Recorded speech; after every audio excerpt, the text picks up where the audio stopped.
2, 1, you're live. Welcome to the best sports betting show on the planet. This is WagerTalk Today. I am your host, Andy Lang. It is $5 Tuesday. We're talking NFL futures. We're talking Dana White Contender Series. We're talking the latest Steam Report, NFL Preseason, MLB matchups. We have plenty to cover, so let's get it right into it. You guys know what to do. Hit that like button and let's get started with Gianni, and we'll talk about how busy or not busy the morning is with the Steam. Oh, the hands are rubbing. The hands are rubbing. Is that a sign of busy? Busy, brother. Busy day. All right, let's start with your choice of sport. NFL preseason, MLB, WNBA. What are you seeing action on?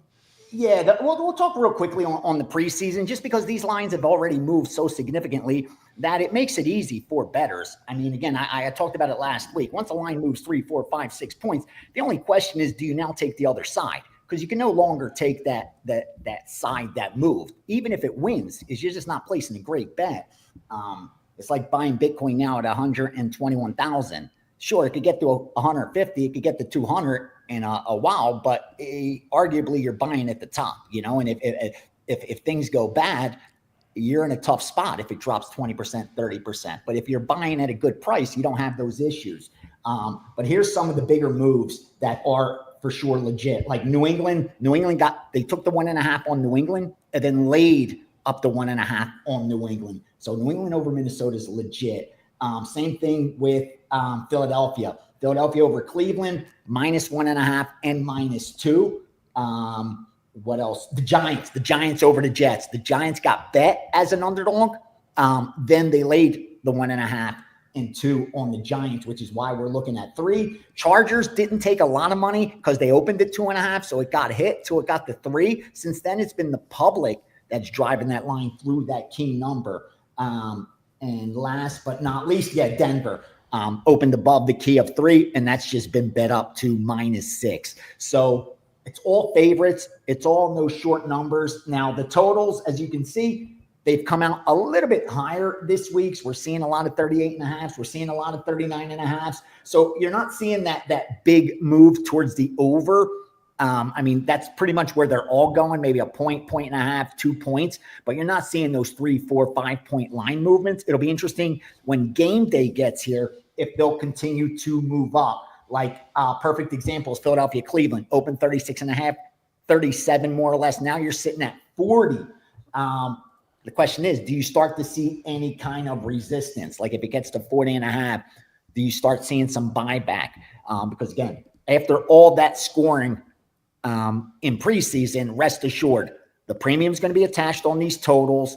And if they continue skyrocketing upwards, the only bet you could possibly make is be selective and try to find some unders that offer you some value because of the correction, the overcorrection, and the narrative points. You got to go counter narrative if you're trading markets.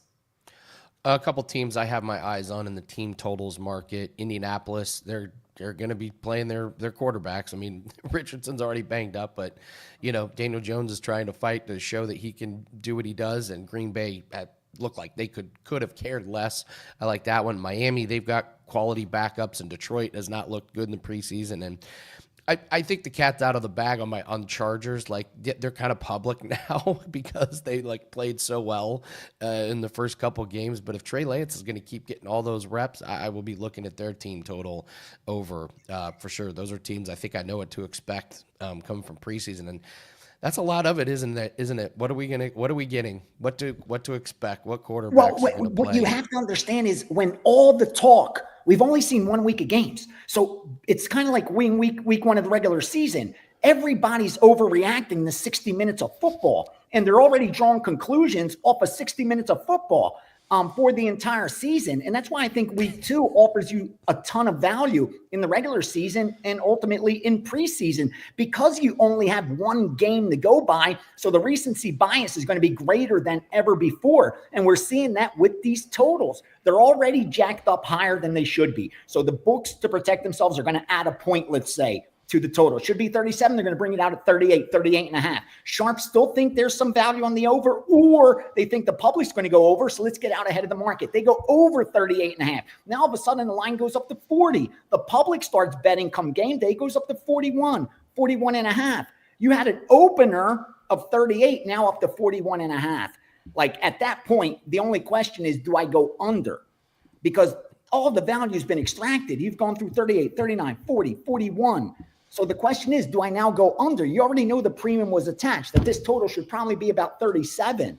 So again, you get a lot of great bets to place, but you got to just be very selective. And I think that's the key to week 2. Take advantage of the overreaction, because again, we don't have enough data to justify a lot of the correction. You have 1 week of games, and that ultimately should give you some good spots to put some money down on. Oh man, yep. The overreaction after 1 week. Hey, sometimes I'm guilty of it too. Sometimes we. To answer Justin's question, great question, brother. Great question. I've already released 3. Yesterday, I think I sent out the third week 1 college football. So for that first Saturday, that package is already up. There's already 3 football bets in there. In week 1, you just can't wait. I talked about it with the NFL. If you're waiting until Sunday of week 1 to bet NFL, and all your bets are going in that day, unless you're betting 1 or 2 bets, you're probably not going to be profitable, because all the value has been extracted. The sharpest bettors in the world had months to dig into these numbers. Like, they're going to be as efficient as you're going to get early, even though it's early in the season. Because again, and please keep this in mind, as efficient and sharp as the NFL betting market is, the average game ends 10 points greater than the point spread. Let me repeat that. Even though we always talk about, look how awesome, look how good these odds makers are when they bring out team A -3 and the game ends, team A winning by 3, 20-17. We're like, wow, they pegged it. They nailed it right on. The number was exactly what it ended at. Truth of the matter is, even in the NFL, the average final score ends 10 points off of what the closing line is. So even though the closing line is that efficient, it's still on average 10 points off of what the game ends. So again, the sportsbook's not trying to predict an outcome. They're simply trying to limit their risk and put themselves in a position where they don't need to root for any particular team. So yeah, be real cautious with that. Again, with these big line moves in preseason football. Ton of value, but you got to get out early. And again, with week 1 college football, week 1 NFL regular season, you got to get out ahead of some of these. Come game day, it's going to be tough to find value. Well, let's move to baseball real quick, and then I promise we'll talk Dana White Contender Series. I know people have been asking about it already, which Gianni, a couple years ago, if you would have told me we would be needing to talk about Contender Series, I wouldn't have believed you, but we need to do it. So let's talk baseball here real quick. You seeing any significant line moves? I already see 6.5s popping up on Pittsburgh and Philly. We got that low total. On that under. And remember, yesterday, the Steam did well, but you got to pay attention to where these numbers are. I think that one total, like I even mentioned it. That's what was crazy. I said we went over 8. Now it's 8.5 or 9, but we stopped at 8 and it ended 7-1. Like if you went over 8.5, you took a bad number. There was no reason to do that. Here's what we got so far for today. And prior to game 1 yesterday, we steamed Atlanta. Arizona. Arizona to win the series against Texas, plus 195. So almost 2-1. They lost game 1. They were winning that game, but they ended up losing by 1 run. Keep in mind, they have Arizona at plus 195 for the series. A couple bets for today. 904 over 8. Atlanta, Milwaukee, up to minus 110. 904, New York Mets, minus 130. 911, Seattle, minus 150, minus 160. 917, Boston, plus 105 and under 8.5, up to minus 105. 919, Tampa Bay, even money and over 9.5. 925, over 8.5 and over 9 at even money. Washington, Kansas City. And last but not least, 922, Cubs and Toronto, over 8.5. 8.5 at minus 125. So that's some of the baseball action so far. Early, but as you can see, they're already getting down. All right, it's Dana White Contender Series 2025, Week 1. Gianni and I, this is right in our wheelhouse. This is one of our favorite 10-week stretches. Let's talk about some of these fights here. Anything jump off the page here? I've got some pretty good thoughts. I like a lot of unders on this card. What do you think? A great read immediately, because what are we looking at? 3 of the 5 fights are 2.5, are lined at 2.5. You're usually looking at 1.5, especially when you get into the higher weight classes. Like here, 3 of the fights are at middleweight, and yet we're looking at 2.5 when we know the bias on Contender Series is towards the under. You can't forget that, because Dana wants to see finishes. You want to make the roster, you got to impress. So they'll take a little more risks because of that. There's a lot of bias towards the under, but here's what you can't forget, that on average, like they're not finishing a lot higher rate than they are in the UFC, meaning you expect it to be a little bit higher than, 50-50, like we see in the UFC, 50% decisions, 50% finishes. But even last year, only 63% of the fights ended in finish. The year prior, 55%.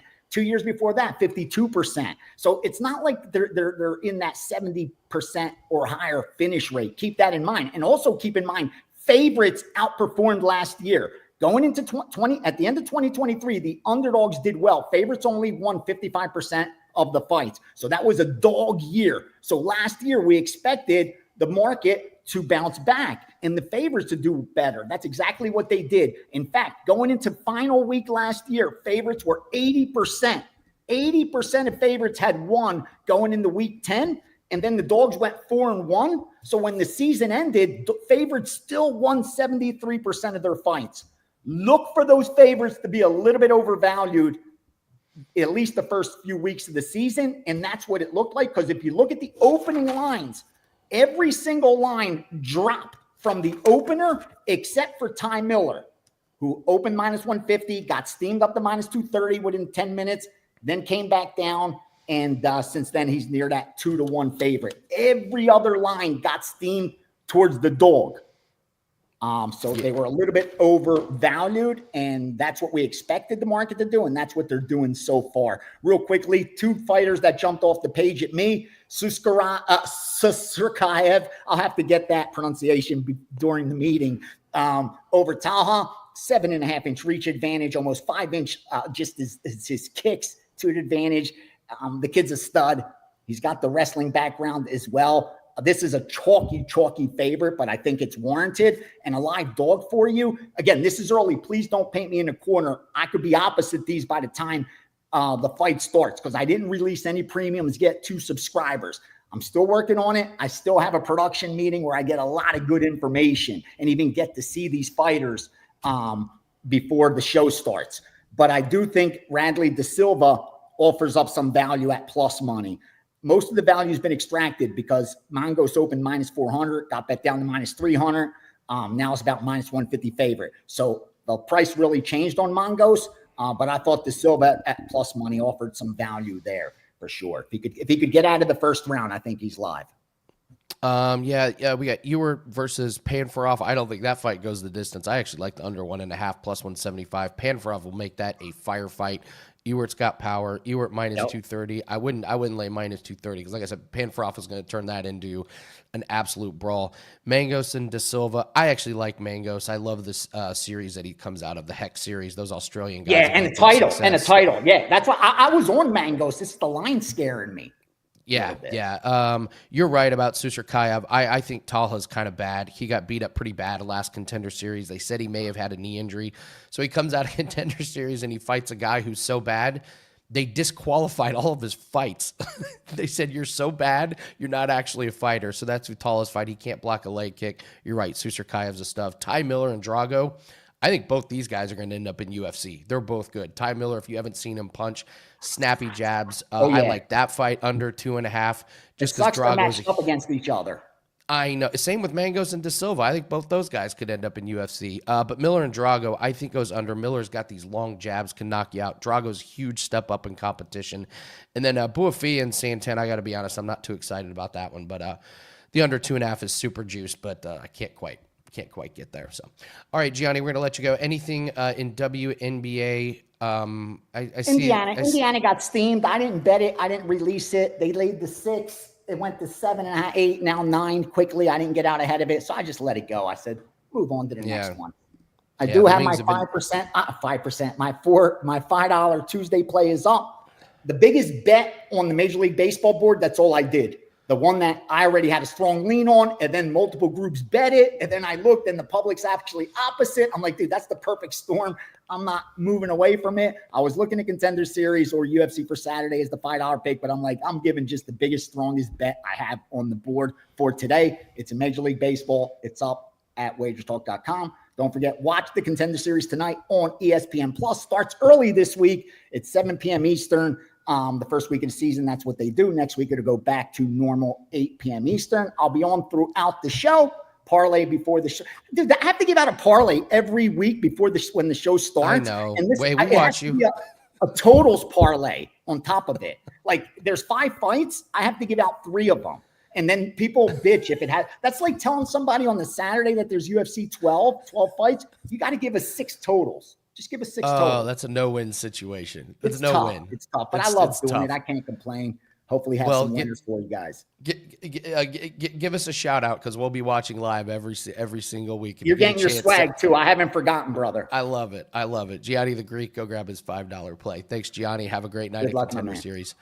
It's $5 Tuesday. I mean, guys, it's $5 Tuesday. Let's get excited. The value today is insane. Every capper has a play for just $5.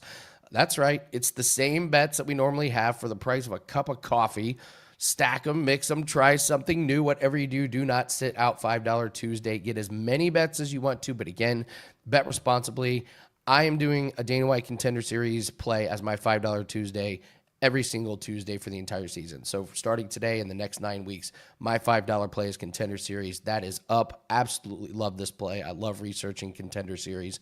And as always, we will be going live on our YouTube channel to watch Contender Series. So if you want to watch Contender Series, join us there.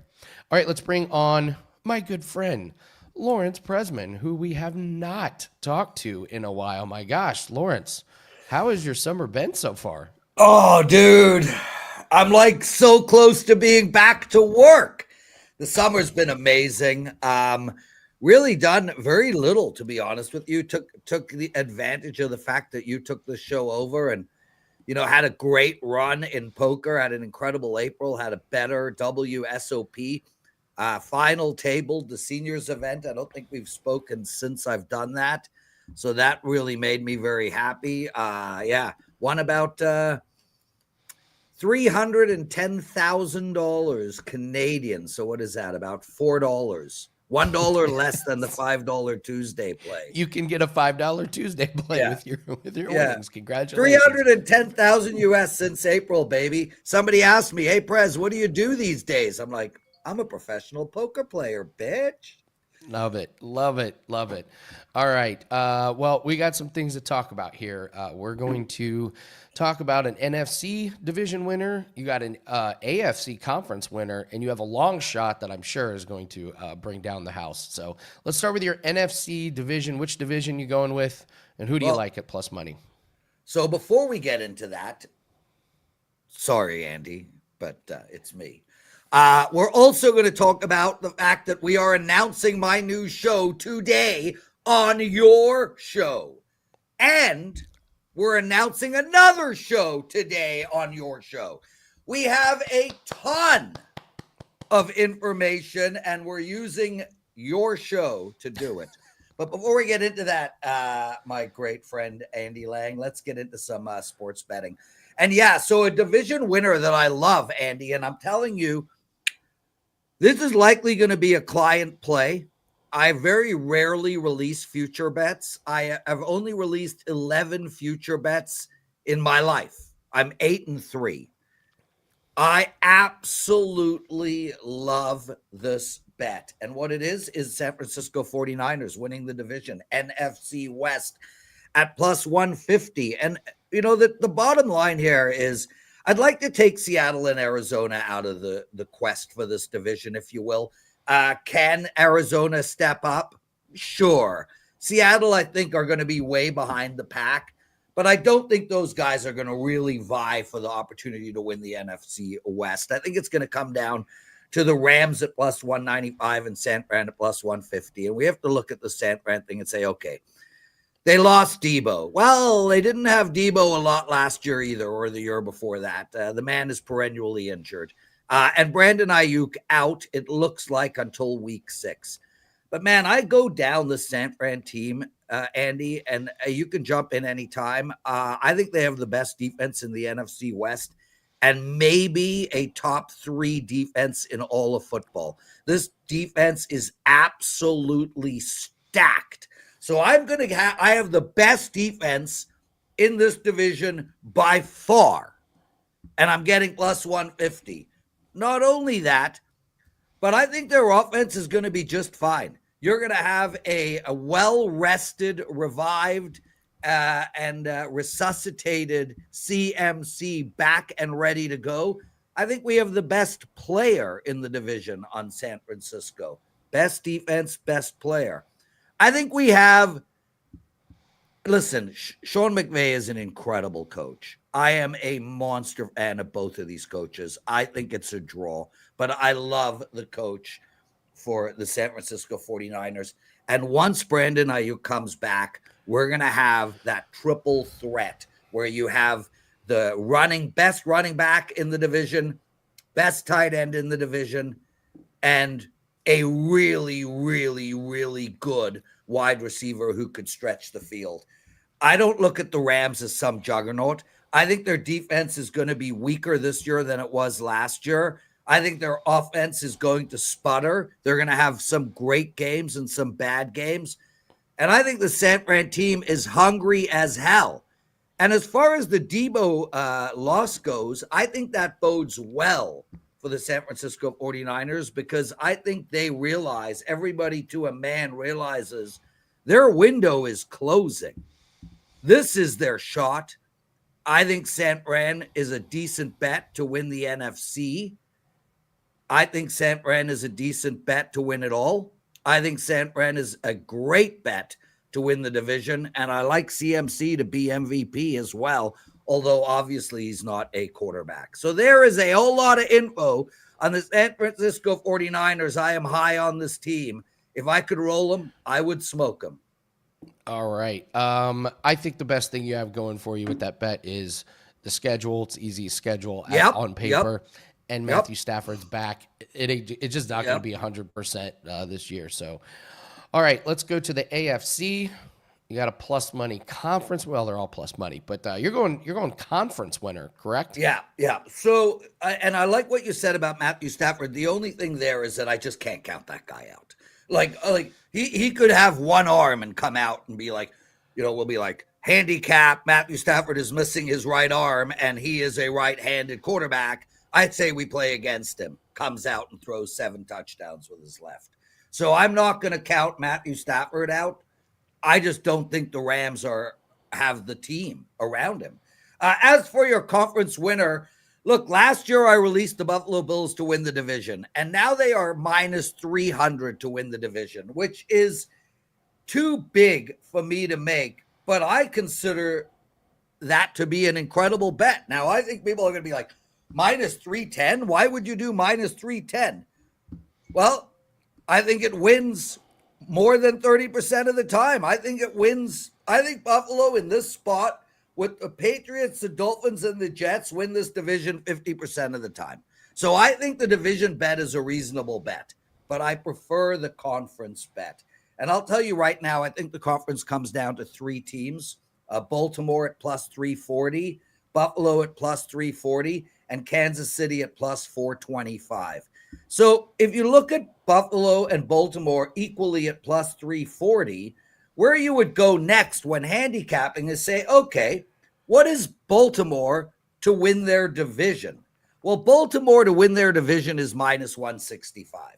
Now, we know as a fact that you cannot win the conference if you don't win your division because there would be a team above you. So if the line makers are telling us that Baltimore has a minus 165 chance to win their division, and Buffalo has a minus 310 chance to win their division, and the Kansas City Chiefs have a minus 120 chance to win their division. The bookmakers are telling you flat out that the one division winner out of those three, as close to guaranteed as it gets, is Buffalo. Now we take apart the schedules. Kansas City and Baltimore have a nightmare schedule. Baltimore has to play Cincinnati twice, Pittsburgh twice, and I think we see a better Cleveland team. I wouldn't even be surprised if Baltimore goes 3-3 or 4-2, say 4-2 against their division.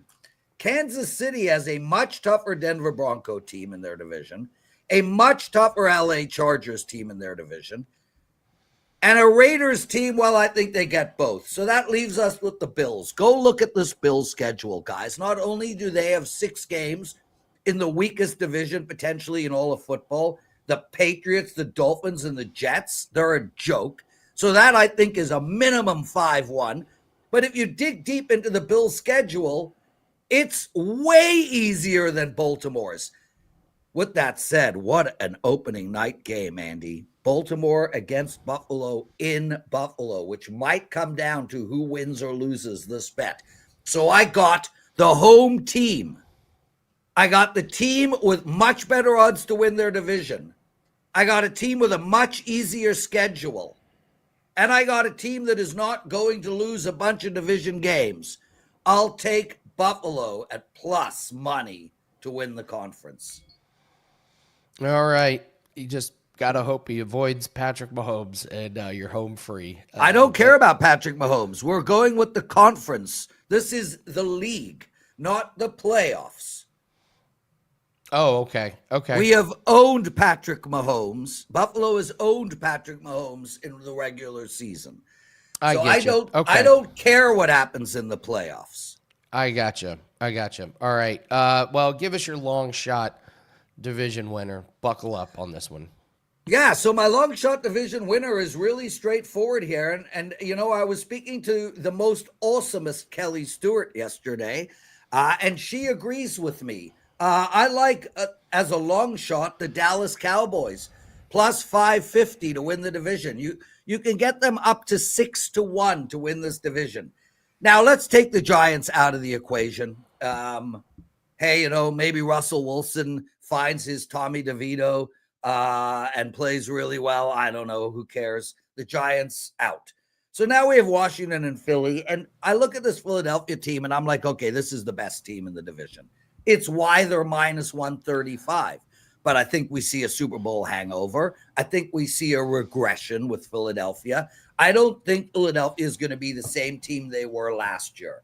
And as for Washington, well, we saw what happened with C.J. Stroud in his sophomore year. The same thing can happen to Jaden Daniels. I don't think this Washington team is stacked. I think they have a good offense. I think they lack playmakers on defense. I think they're there to be taken. And when you look at this Dallas Cowboy team, I love their new coach. I think they have, look, I'm assuming Micah Parsons plays for them in this bet. So they have the best defender in the division on their side of the field. They have an incredible wide receiver. They have a hungry, angry quarterback. I look at this Dallas team and I think they're going to upset teams. And on top of it, they have an easier schedule than Philadelphia.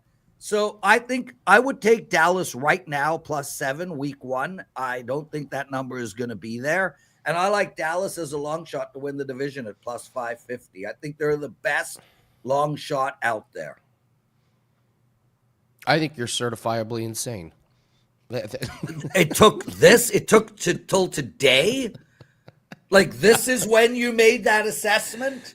No. Hey, listen, there's going to be surprises. There are every year. You just got to get one to hit.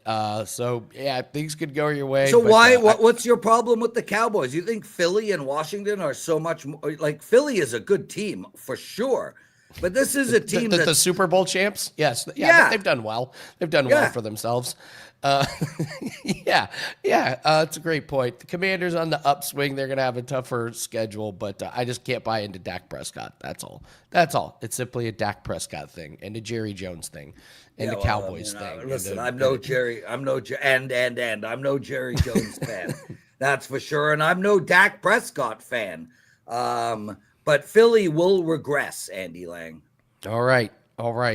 Okay. You have a new show. I do. And it's $5 Tuesday. So tell us about the show first, and then tell us about your play.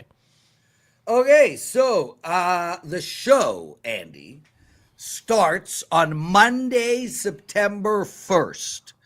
It is a daily show, Monday, Tuesday, Wednesday, Thursday, and Friday.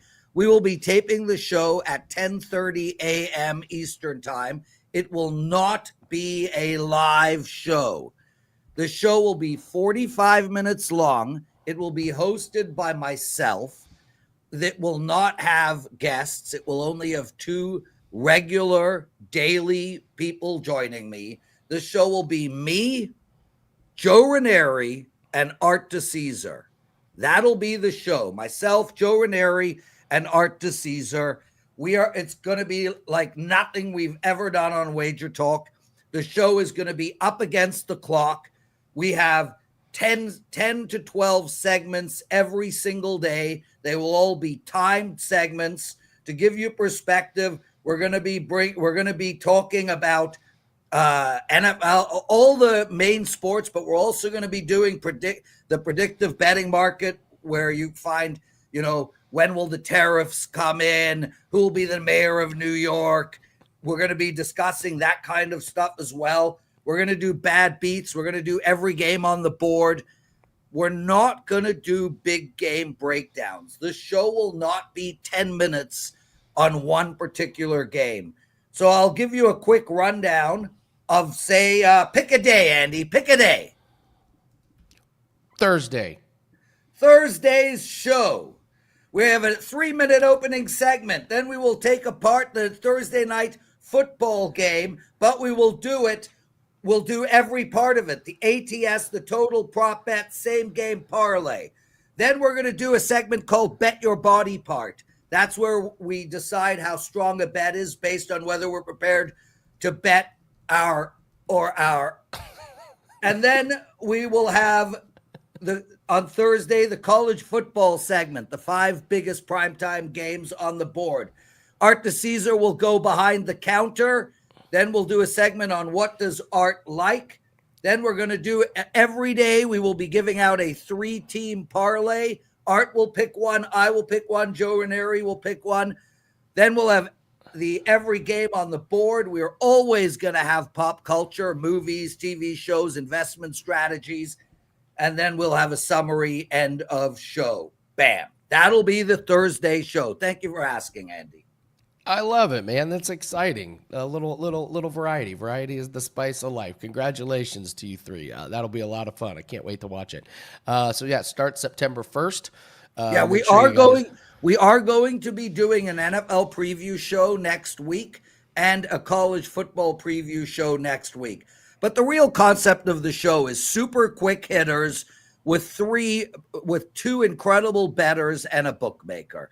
The show name, Andy, are you ready for the name of this show? Hit me with it. The best betting show ever. That's it. Simple.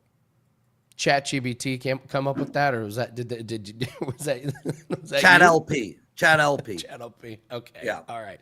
Well, Yeah. I'm excited for you. I'm excited to have Prez back in my life, no doubt. All right, it's $5 Tuesday. What do you have up for everyone at Wager Talk?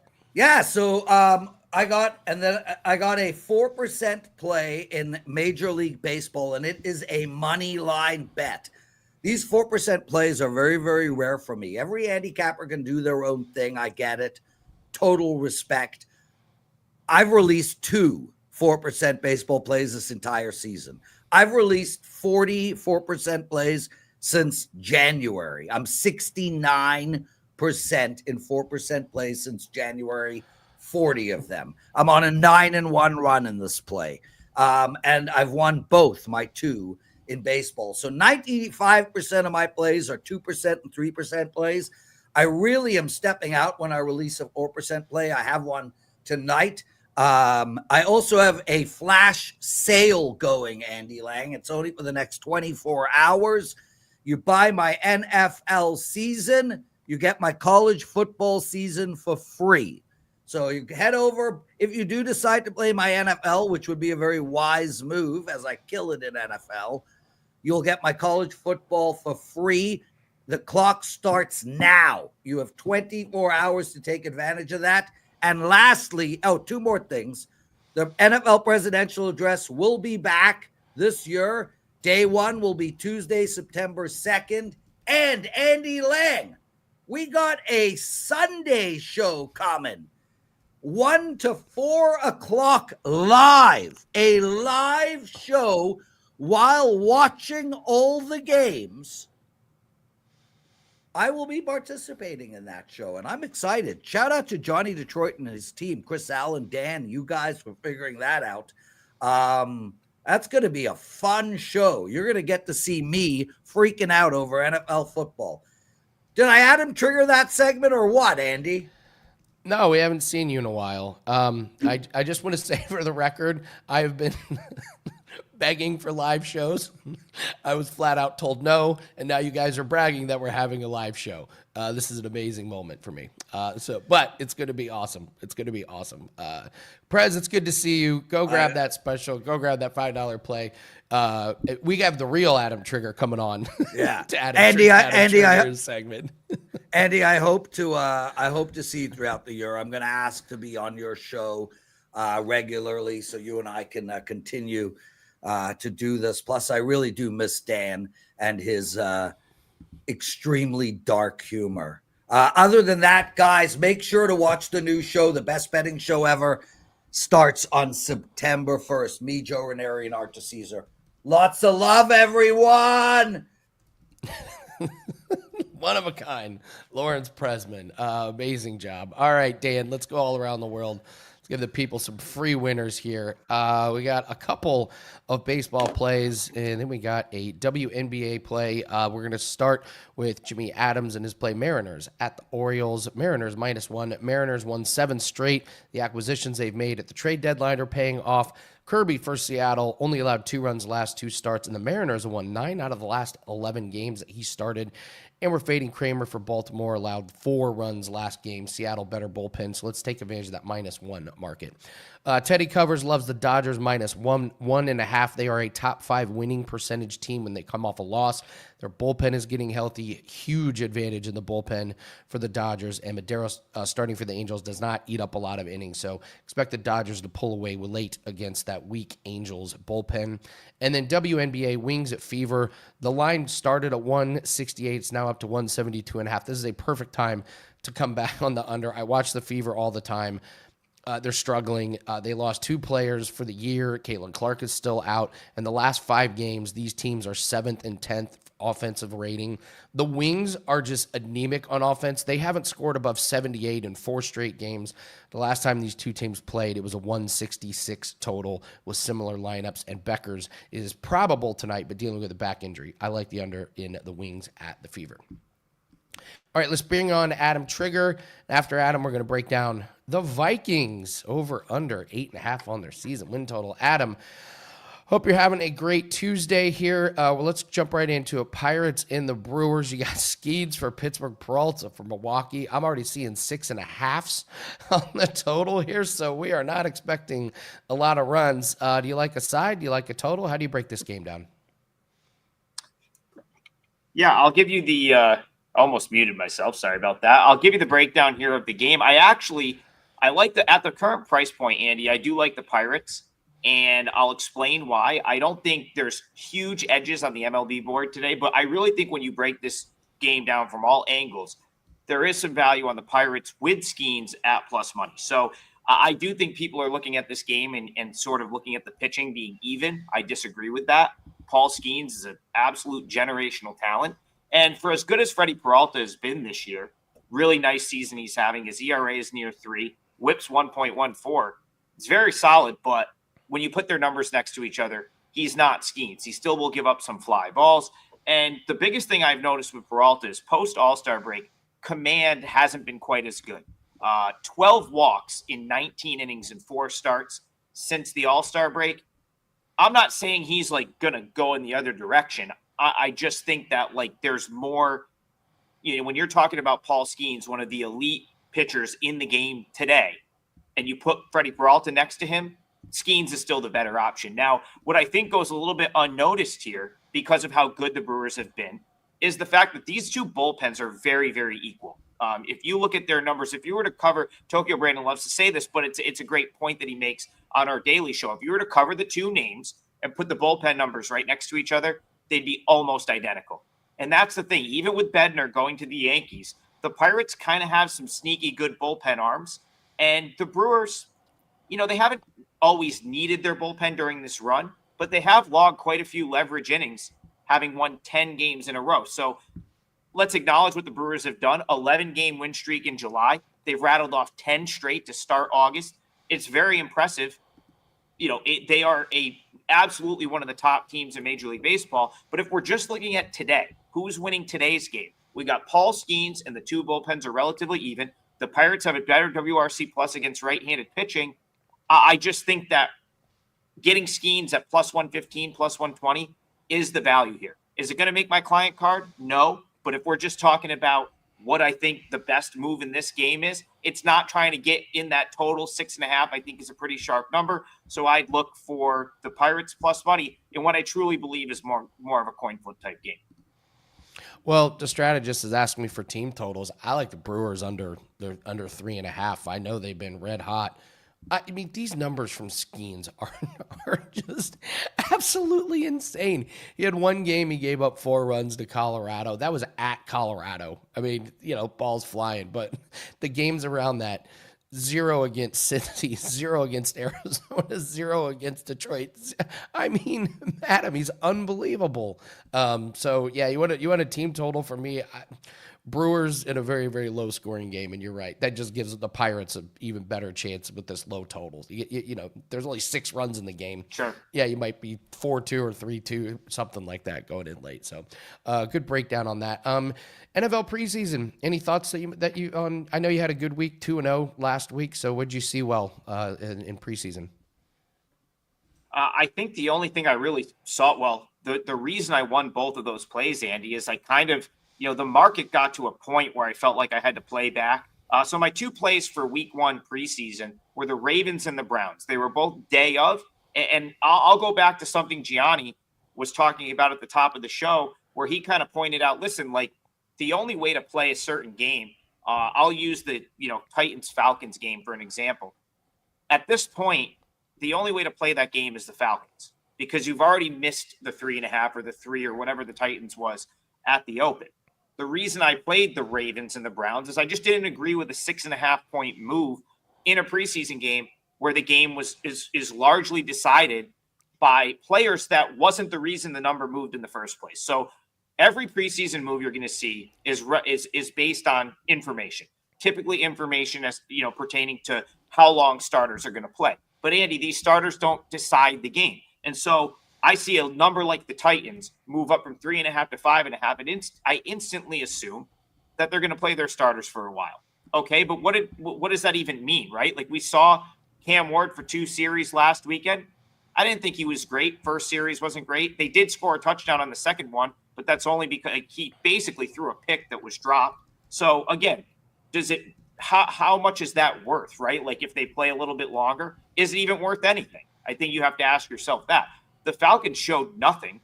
They didn't play any of their starters, and their game got cut short. So, maybe they play a little bit longer, maybe they don't.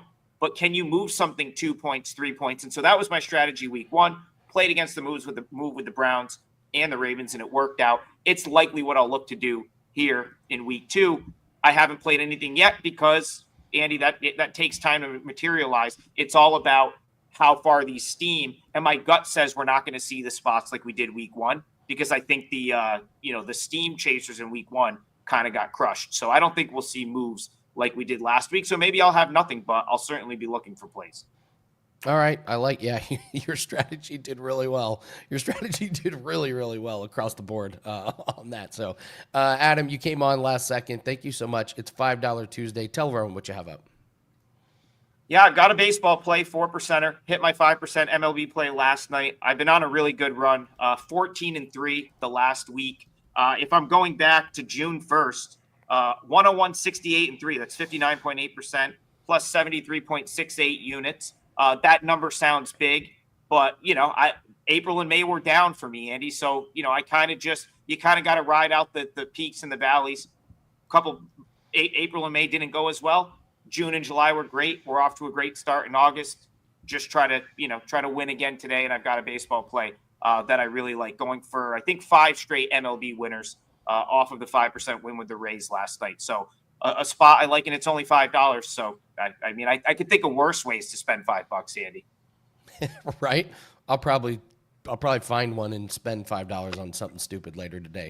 So, all right, Adam Trigger, everybody, go grab that $5 play in MLB. Thank you so much for joining us, and continued success. Let's have a big August, man.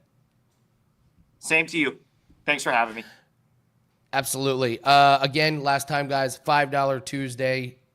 It's the no-brainer. These plays that are normal price, some of these are 80% off. My play in particulars for Dana White Contender Series, we're 4-0 in our last 4 MMA plays, and Contender Series has been a big, big part of building our bankrolls over the years, and we only get 10 weeks of it. So don't sit this one out. $5 best bet is live in Contender Series. You go to the website, every handicapper has one up. So you want MLB, we got plenty of MLB. You want NFL, I'm sure there's NFL futures up. You want WNBA, I'm sure we got those as well. So take a pick at your favorite handicapper. You want to try somebody new, today is the day to do it. Get as many as you want, but always bet responsible. Make sure we don't have too much of our bankroll on these plays. All right, let's bring in Dan. Let's do the Vikings here. Tough one, 8.5. Tough one here, Dan.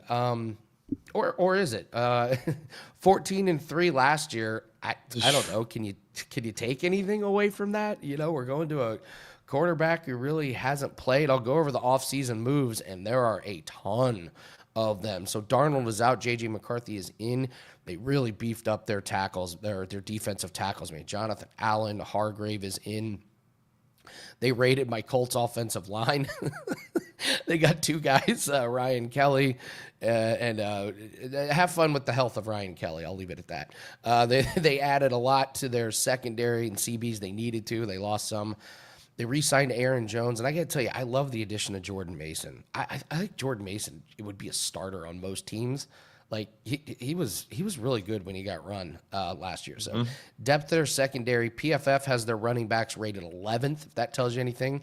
6th with wide receivers, 7th in offensive line, 16th defensive line, 10th with linebackers, 27th with the secondary. What's your take on the Vikings here before we do that schedule? Yeah, I mean, and the schedule is a huge part of it because they have it's not a horribly difficult schedule, but it's one of the weirdest schedules in the NFL. They have this really weird stretch to start the year. They have 2 games that they play in London. So we'll get into that in just a second. This really comes down to, is J.J. McCarthy the guy? And a coaching staff that brings back a hell of a lot of continuity, both defensive, offensive coordinator back, and you have the coach of the year. Who am I to say those 3 guys and this front office are incorrect in thinking J.J. McCarthy deserves the keys to the castle? On the outside looking in, I would say I don't really think that he's the guy, but this is a team who traded up for him, who said, we don't want Darnold. Before that, it was, hey, well, let's move on, from Kirk Cousins as well. So for me, this is a team that just goes over this number every single year, right? You mentioned last year, they were lined at 7 wins before the season last year, largely part because it was Sam Darnold under center, right? So how could we like this team over? Andy, they went over that by 7 wins. They got 14 wins last year. Do you understand how hard it is to beat a market expectation by 7 wins, either under or over? Like, something seismically has to happen. And what seismically happened is that Kevin O'Connell, for all the people who talk about quarterback whisperers around the NFL, this is a guy who gets the absolute most from who is ever under center. Yes, Sam Darnold turned back into a pumpkin, but the fact that he staved that off the entire year, there's a lot to be gleaned from that. So 9.5 is what I would make this number, Andy. You know what I mean? I hate, again, the people know that I love my overs, but for what it's worth, I think the Bears are going to be, a team who's not going to be going over expectations. I think the Lions are going to heavily regress this season. And I think it's a 2-team race between this team and the Packers. So there has to be teams that I like over in this division. If there's teams that I like under, I'm bullish on the Packers. I'm pretty bullish here on the Vikings as well. But Andy, the part that gives me pause and why I wouldn't bet this is the schedule is bizarre. So you can give a little bit more thoughts on this, but the first half of the season, you have one true road game, but you also have 2 games sprinkled in that are going to be played in London, and they stay out in London. So if anything, that's probably a positive that you stay out there. Maybe a negative game 1, a positive in game 2. But then the second half of the season, only 3 home games from the stretch of the end of October through Christmas. And those 3 home games, Andy, are Ravens and Commanders, or 2 of them. And then you have the Bears, which again, in division, you never really know. The schedule is so strange to me, which is why I couldn't make this bet, even though everything in my being says this is a no-brainer over. Okay. All right. Just to put it in perspective, a 7-win difference is if the Browns win 12 or 13 games. Just exactly. Just picture that. Exactly. Here's their schedule: at Bears, Falcons, Bengals, overseas, Browns. We got those 2 overseas games, and then the bye week. Here's what I like about the bye week: the rookie. I'm calling him a rookie. The rookie quarterback gets an extra week to get on the same page with the coaching staff. I think that's a good early bye week. But then, yikes. They come out Eagles, at Chargers, at Lions, Ravens. That's out of your bye week. Brutal. Well, then we got Bears, at Packers, at Seahawks, Commanders, at Cowboys, at Giants, Lions, Packers. I am with you. I can't bet this. It's an ever so slight lean to the under, even though I do trust the coaching staff. I trust the weapons that they have. But if McCarthy turns out to be not the guy, this team is in a world of hurt. They're in trouble. They're in big, big trouble. So it's a very, very slight lean to the under, but this is one of the most unplayable futures. Agreed. Just because it really does hinge on what happens with the quarterback. But I guess the reason why that ended up with me leaning towards the over pretty heavily is simply because Kevin O'Connell has had a question mark at quarterback pretty much every single season. And what does he do every single season? He exceeds the expectations. So I think Kevin O'Connell is the quarterback whisperer in the NFL. And again, with a team who has shown time and time again, they blow past market expectations. Who am I to doubt this front office and coaching staff? I'm with you. I don't like the hype around J.J. McCarthy. I don't see it. I didn't think he was all that great. They hid J.J. McCarthy in Michigan to win a national championship. You know what I mean? They backed it up on a solid running game and really picking the spots to let him shine.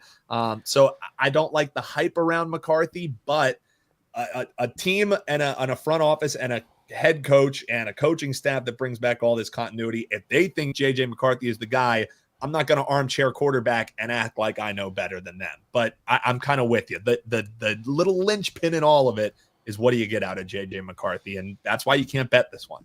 It's unbettable. Volbex asked Justin Jefferson or Jamar, who are you taking in fantasy? That's an easy one, Jamar Chase. Those games are going to, from the Bengals, are just going to be shootouts. Their defense is awful. He's got the connection. It's Jamar. I think Jamar's like the number 1 overall fantasy pick. Yeah, and every draft that I've done, I'm in 5 different fantasy leagues. I've drafted in 3 of them. Jamar Chase has been the 101 in all of them. And let's be real, that never shakes out the way that it really should. But if you're asking me, any wide receiver that you're taking in the first round, if Jamar Chase is there, Jamar Chase is the no-brainer one to do it. Like, you typically don't see the wide receiver 1 happen in back-to-back years. But really, if you look at that Bengals defense, they're going to be passing. even when they have leads, they pass. So I think the no-brainer, when you're at that one spot or towards the top of the draft, get Jamar Chase. Then when the quarterbacks start going, stack him with Joe Burrow. That's gonna be the stack of all stacks, especially if you have a 6-point quarterback league. So yeah, I would be. There's no one that I would really make the case for over Jamar Chase. He's proven it time and time again, and it's going to be a defense that requires passing. Love it. All right, Dan, thanks for joining us. Yeah, not too much action on the Vikings season.